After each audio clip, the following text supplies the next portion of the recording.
Parashat Vayikra, début du Chumash Vayikra, la paracha des Korbanot. Et on s'approche en grande vitesse à Pessah, puisque Shabbat prochain c'est Shabbat Agadol, donc le grand moment de préparation. Le mot Vayikra El Moshe. Vous savez même que dans beaucoup d'écoles, on commence à étudier le Chumash avec les enfants, Chumash Vayikra. Beaucoup d'écoles. Pourquoi ? Parce que ça parle de la pureté. De la pureté. Et on veut que Bezrat Hashem, les enfants soient purs. Mais quand même, c'est intéressant que le Passouk commence par Vayikra El Moshe. Ça interpelle nos sages dans le Midrash et Rashi. Combien de drashot ont été dit que sur ce Passouk Vayikra ? Rashi dit, Vayikra, la Shon Chiba. C'est quoi Vayikra ? C'est un langage d'amour. Vayikra. Rashi dit, l'école d'Ibrot, ou l'école Amirot, Kadma Kriya. Avant qu'Hachem il dit Vayomer El Moshe, d'abord il appelle Moshe. Quand Vaïdaber El Moshe, alors il appelle aussi Moshe avant. Quelle différence entre Vayomer et Vaïdaber ? Vous savez la différence ? Vayomer, c'est la Shon Raka. C'est quand on parle gentiment. Vaïdaber, c'est la Shon Kasha. Dans quelques minutes, ils arrivent les autres. Vaïdaber, c'est la Shon Kasha. Quand on dit il a parlé, c'est un langage dur. Qu'Hachem parle avec Moshe Rabbeinu. Gentiment. Ou dur, d'abord il appelle avec amour. Donc le premier message de Vayikra, et ça m'étonne que ça vient avant les Korbanot. Quand on commence les Korbanot, on se dit waouh, c'est une paracha difficile. Tu as fauté, Korban Khatat, Korban Hacham, et douceur. Quand tu appelles quelqu'un, quand tu veux parler à ton employé, d'abord appelle-le gentiment, comment ça va, et après tu passes. On verra que ce passouk vient nous apprendre le derech eretz, la politesse. J'ai que commencé.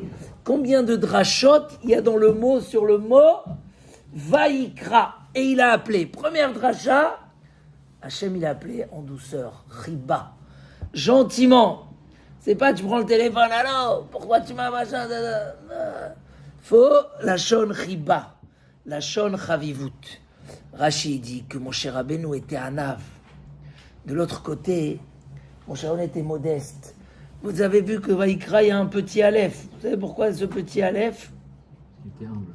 Parce que Moshe était un ave. Il y a une différence entre Vayikar et Vayikra. Vayikar, c'est un langage occasionnel. Ça vient aussi du lachon Keri, qui veut dire de l'impureté. Alors, le Vayikar n'est pas un lachon Kavod. C'est par hasard, je t'ai appelé pour te parler. Vayikra, c'est comme on a dit, lachon Chiba. C'est un langage d'amour. Alors, Bilam, quand Hachem lui a parlé, c'est marqué Vayikar Hachem el Bilam. C'était occasionnel. Bilam, il était tamé. Et Moshe Rabbeinu, quand il a vu ce titre, Vayikra, Hachem, il appelle Moshe, il est Mechavev, Oto, il aime. Il a dit, j'ai pas envie qu'on laisse dans la Torah que je suis Chashuv. Donc, il voulait enlever le Aleph. Hachem lui a dit, non, tu m'enlèves pas le Aleph dans la Torah. Alors bon, qu'est-ce qu'il a fait ? Il a mis un petit Aleph. Et grâce à ça, les restes de l'encre qui restait du Aleph ont été mis sur le front de Moshe Rabbeinu et son visage a brillé de ça. Parce que quand quelqu'un il te donne de l'amour et il se comporte bien avec toi, c'est quoi le deuxième message ? Ne profite pas pour je suis chachouv, maintenant je peux lui dire quoi faire, etc. Il y a une réciprocité.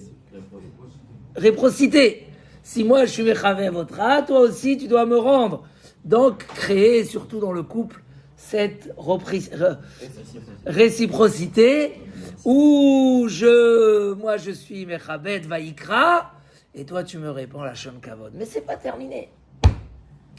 Chazal disent que Vayikra, kol talmid chacham she'en bo de'a, nevela tova emenu.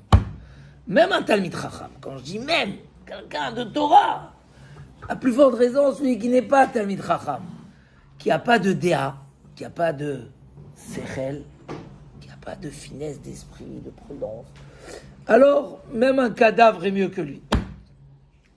Pourquoi Moshe Rabbeinu ne rentrait pas si on ne l'appelait pas. Avant de venir, on t'a pas appelé, ne viens pas comme ça. Derech Eretz, demande est-ce que je peux venir ou pas. Tu ouvres pas la porte. À tel point c'est important. Pourtant, ça a l'air d'être des petites règles. Quand on te dit attention, si tu as pas ça, même si tu es Chacham en Torah, tu manques de... tu n'as pas de da'at. C'est quoi ce da'at là, cette sagesse, cette connaissance? Moshe Rabbeinu ne venait pas, alors que Moshe Rabbeinu est monté au ciel, il a fait descendre la Torah, il a ouvert la mer, il est monté 2 fois pour amener les tables de la loi. Waouh! Lui aussi ne peut pas rentrer sans être appelé. Ouais.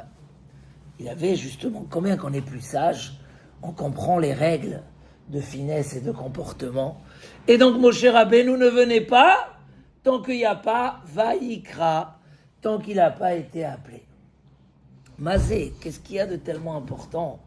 Pourquoi avant de commencer les corbanotes, on parle de cette politesse? Et c'est pas terminé. C'est marqué que le manteau du Kohen, de quel Kohen? Kohen Gadol, parce que le manteau c'est le Kohen Gadol, avait des clochettes. Paramon, Verimon, Paramon, Verimon. Pourquoi il y avait ces clochettes? Non? Tu sais pourquoi il y avait ces clochettes? Venishma kolo bevo'o el hakodesh. Pour que quand il rentre au Beth Amikdash, Venishma kolo, on écoute sa voix. Raphaël, non? On va les appeler. Rappelez, on a commencé le shiur.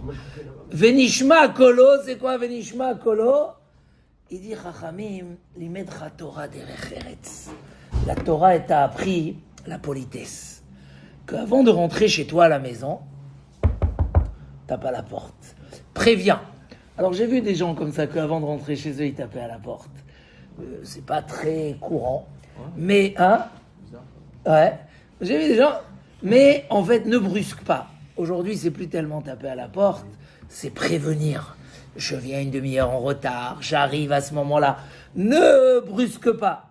D'accord? Comme ça ou c'est en plus? Ben on apprend ça du Kohen Gadol, qu'il fallait qu'il ait des pour faire du bruit avant de rentrer au Kodesh HaKodashim.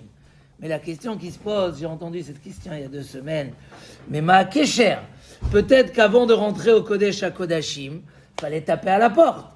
Mais quand tu remarques Kesher entre le Mishkan, que tu rentres au Kodesh HaKodashim, tu préviens que tu arrives et la maison.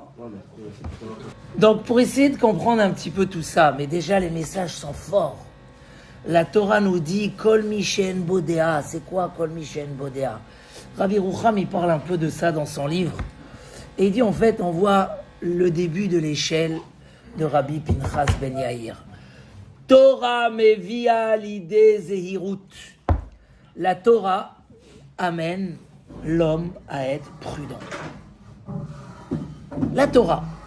Quand un homme étudie, quand un homme s'intéresse à la Torah, quand un homme court après les mitzvot, ça le rend prudent dans la vie. Pourquoi la Torah rend l'homme prudent? Le Messilat Yeshari m'a beaucoup parlé de la prudence. Il a dit, celui qui n'est pas prudent dans sa vie, il est chaque seconde en danger. C'est comme un homme qui marche au bord d'une falaise, et à tout moment il peut s'oublier, ou il peut y avoir un morceau de terre qui se décale, et chas v'shalom, il peut tomber. C'est un danger énorme. La Torah voulait qu'on contrôle nos actes, qu'on soit maître de nos actes, et que surtout on sache avoir la finesse et faire attention, détecter les dangers.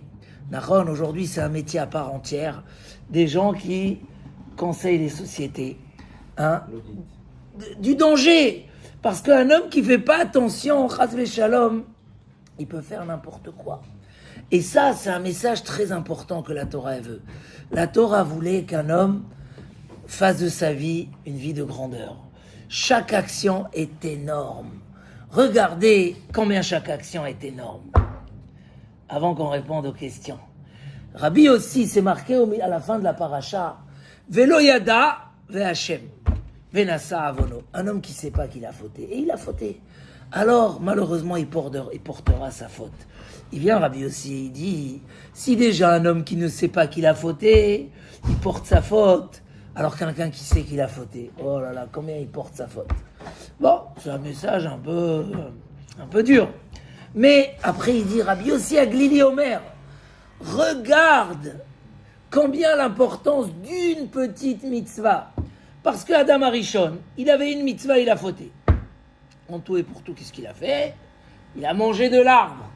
Et à cause de ça, il a amené la mort pour lui, pour ses enfants et pour toutes les générations. Si dans une faute c'est comme ça, alors une mitzvah que tu fais, c'est sûr que tu apportes bonheur à toi, à tes descendants et à toutes tes générations. Atzov kol adorot. Mais attention, vous avez oublié un calcul.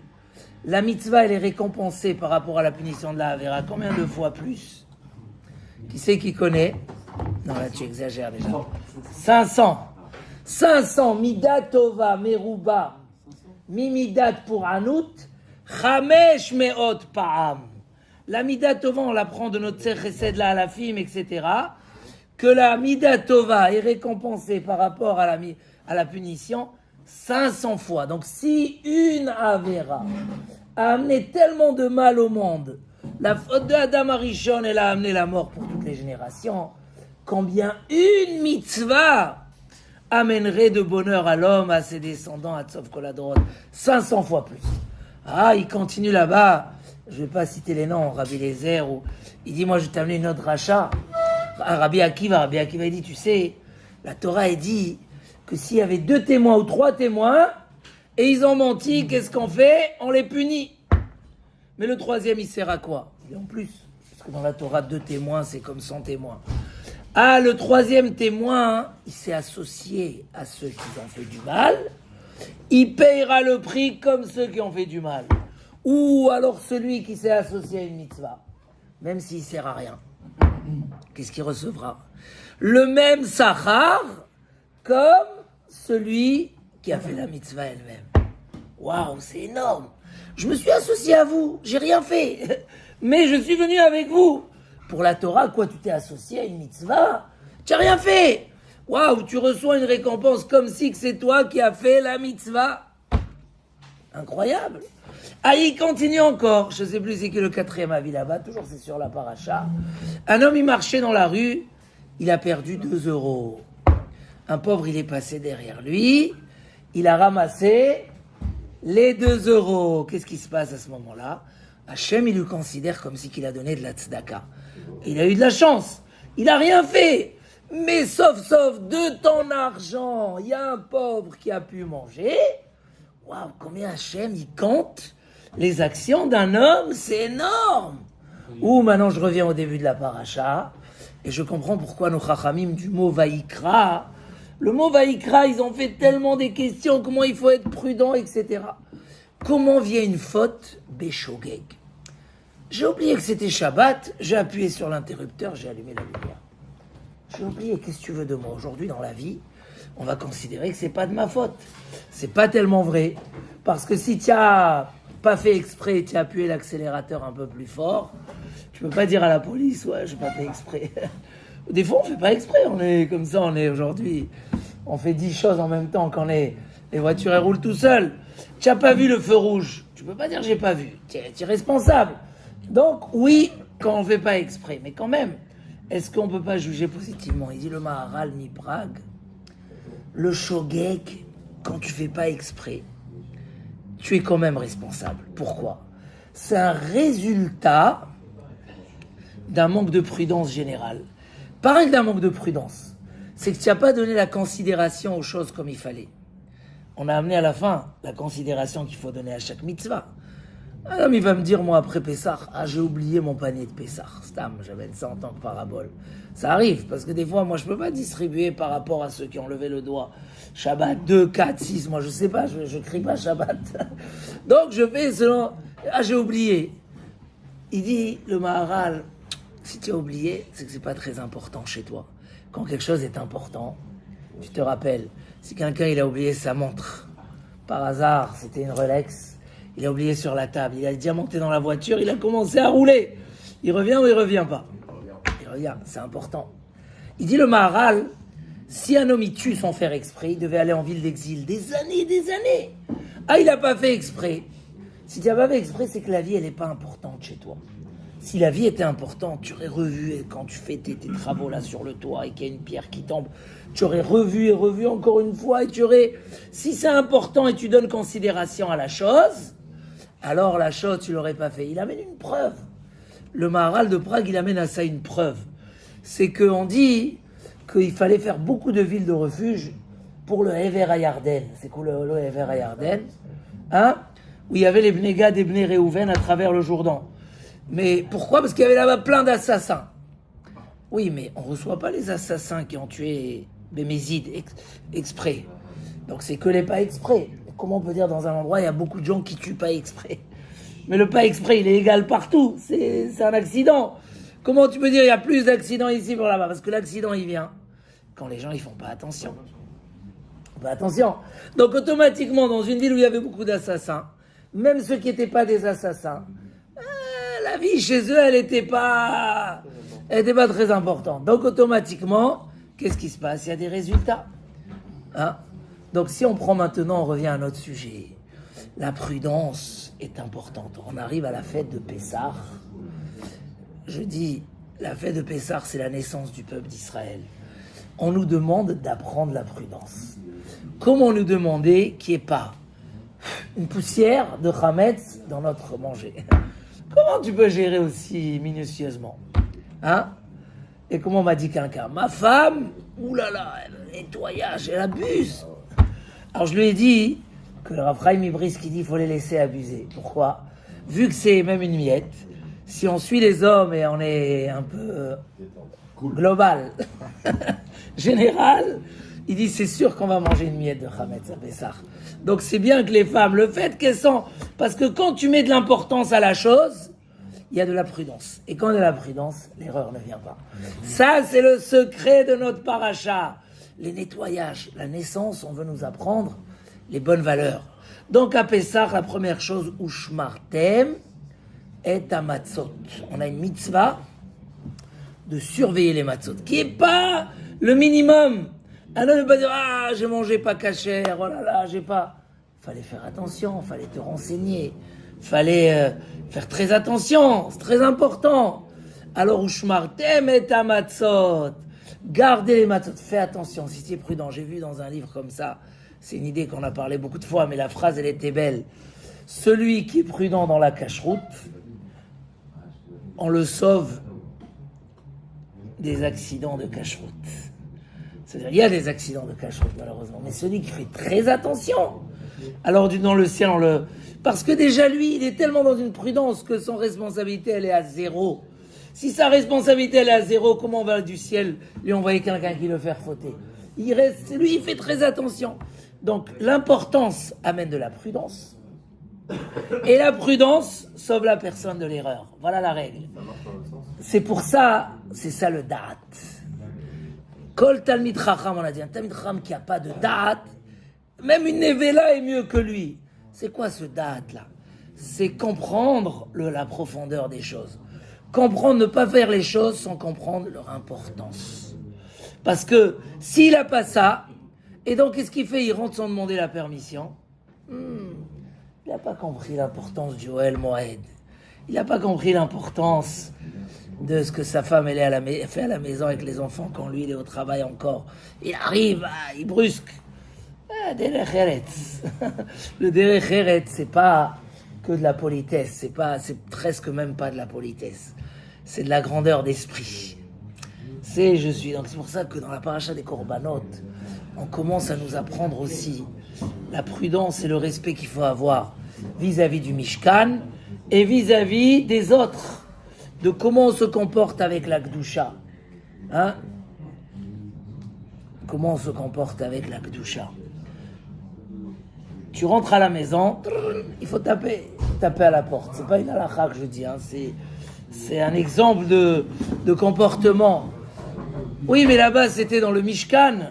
Qui a dit que chez nous à la maison? Comment Chachamim, ils ont appris du Mishkan à la maison? Parce que notre maison aussi, c'est un Mishkan. Amène une preuve que notre maison, c'est un Mishkan. Hein, tu as une preuve? Non. Rabbi Akiva, il dit Ish veisha, un homme et une femme, le Yud et le He. Il y a le nom d'Hachem, Zachou s'ils ont mérité, Shrina Benehem. La Shrina, elle est. Lo Zachou s'ils n'ont pas mérité, on enlève le Yud et le He, il reste Esh, deux boules de feu qui ça c'est. Hein? Et il a fait une blague comme ça, il a dit la première année de mariage, pas besoin de manger le maror. Pourquoi? Il y a déjà la belle-mère, c'est bon. Il a dit, mais non, au contraire. L'autre, il a dit au contraire. Au contraire. La belle-mère, c'est la simcha, le mariage, ça dépend comment tu te comportes. La Torah nous apprend à voir la sagesse, la délicatesse. Pour ça, Vaïkra El Moshe, au début des korbanot, la Torah veut nous apprendre que si tu veux être au-delà de la faute, ne pas tomber chas shalom dans des fautes sans le vouloir, tu dois être un homme qui réfléchit aux choses, qui donne la valeur aux choses, qui prend pas des choses à la légère. Combien d'erreurs graves un homme peut faire? Ah, je savais pas que c'était important. C'est pas un truc, mais c'est de quoi je savais pas. C'est normal. Il y a comme ça au début de Masechet Psachim. Léolam, Yelamed Adam, un homme il doit s'habituer à parler Belachon, Nekia. L'homme il doit parler une langue propre. La preuve que la Torah elle a rallongé des fois des lettres entières pour parler. Elle n'a pas dit Atemea, elle a dit Enena Teora. Quelle n'est pas Teora? S'habituer à parler. Il y a même d'après le Rambam, pourquoi notre langue s'appelle la Shon HaKodesh? Pourquoi elle s'appelle la Shon HaKodesh? Il dit le Rambam, parce que dans notre langue, il n'y a pas des mots pour tout ce qui est sexuel, des trucs comme ça. Il n'y a pas de mots. Ça passe par des couvertures. On va citer tout ce qui est. On parle d'une manière cachée, d'une manière propre. Alors le Rambam, il n'est pas très d'accord. Il dit non, si c'est comme ça, il fallait écrire une langue propre. Donc il dit la Shon HaKodesh, parce que c'est la Shon que Kadosh Baruch Hu, avec quoi il nous a donné la Torah, etc. Mais on parle dans la paracha, mais en tout cas, la Bala Gemara, elle parle longuement que l'homme doit parler propre. Et la Bala Gemara raconte qu'il y avait deux Kohanim. Un Kohen, il a dit, moi j'ai reçu du lechem apanim, du pain, comme la taille d'une olive, ou d'une fève, je ne sais plus là-bas. Et l'autre, il a dit, moi j'ai eu comme la taille de la queue d'un lézard. Il a dit, regarde, allez-y vérifier si ce Kohen, il est cachère. Ils sont partis, ils ont vérifié, c'était un Kohen pasoul, Hachem Ishmor. Pourquoi le Rav, il a dit, s'il parle d'un langage pas propre, il manque de date. Il manque d'esprit de chorma, de la profondeur des choses. Ils ont vérifié, il était pasoul. Là-bas aussi, deux qui étaient devant Rabbeinu Akadosh. Un, il a parlé un langage propre, l'autre, il avait mal. Il dit, celui-là, il va être un grand Moréora, ça va être un grand Rav. Et l'autre, allez-y voir s'il n'est pas... Et là, moi, il raconte là-bas l'histoire du goy qui mangeait le korban Pessah, sans dire qu'il était goy. Alors, Avuda, il leur a dit, quand tu arrives au Beth Amikdash, demande de la queue du korban. Il lui a fait un piège, et ils ont attrapé tout ça dans la Gemara, là-bas, Psachim. Pourquoi la Shon et Kia, c'est important? Un homme, il parle vulgaire. Non, il y a une profondeur derrière notre parole. Donc quelqu'un qui parle vulgaire, c'est qu'il n'est pas rentré dans les choses. C'est qui. Et donc, Razvi Shalom, j'ai lu une fois une histoire, comme ça ils sont arrivés devant, il y a un Rav qui a amené ses élèves devant le Rav Isser Zalman Meltzer, grand Rav, qui a écrit Eben Haezel, un livre de profondeur énorme. Il a amené les élèves, il lui a dit, regarde, là-bas il y a c'est un génie. Je veux que tu l'interroges un peu plus, tu t'impressionnes de lui, c'est un génie en Torah. Bon, ils ont fait, il a interrogé, machin, et le Rav n'a pas donné une attention particulière à ce génie-là. Alors après, le Rosh Yeshiva, il était un peu déçu, il a dit au Rav, pourquoi vous n'avez pas? Il a dit, lui, rien ne va sortir de lui, une façon de dire, il ne va pas devenir quelque chose... Il dit, pourquoi vous dites ça? Il dit, parce que quand je parlais, il prenait comme ça sa main, il la faisait passer dans sa langue, et il prenait le sucre qui est tombé sur la table. C'est pas des réchérettes, c'est devant un... Il a pas il rentre pas dans les choses, il comprend pas les choses. La Zéhirout, le Pessah nous apprend la Zéhirout, le Vaïkra, les Korbanot nous apprennent que c'est énorme d'être prudent. Et pour être prudent, il faut comprendre, il faut arrêter de négliger les choses. Il faut arrêter de passer à côté. Faut savoir qu'on peut, si on a dit qu'une mitzvah peut donner bonheur à nous, à nos enfants et à tous nos enfants, donc si tu les négliges pas, eh ben tu prendras beaucoup de belles choses dans ta vie. Donc finalement, la prudence et la manière, est-ce que je t'appelle avant, est-ce que je te parle un langage d'amour, ou je passe direct à la reproche, tout ce comportement de respect à son prochain, c'est un secret de profondeur de prendre les choses dans toute leur importance, de leur donner toute leur valeur, de réfléchir aux choses, de leur donner. Des fois, on ne peut pas imaginer combien c'est important. Dans l'éducation, énorme. Est-ce que les enfants ils font les Tilat Yadayim le matin? Sachez que c'est très important. Le Shla Kadosh il dit que ne pas faire les Tilat Yadayim et toucher le manger sans les Tilat Yadayim, ça amène l'homme à de la Touma et ça l'entraîne à faire des péchés. Quand tu as écrit le Shla Kadosh, est-ce qu'on a le temps de penser est-ce que nos enfants ils ont fait 6 fois Netila? Ben, très important. Ça peut avoir une conséquence, mais c'est un petit détail. Qui sait qui...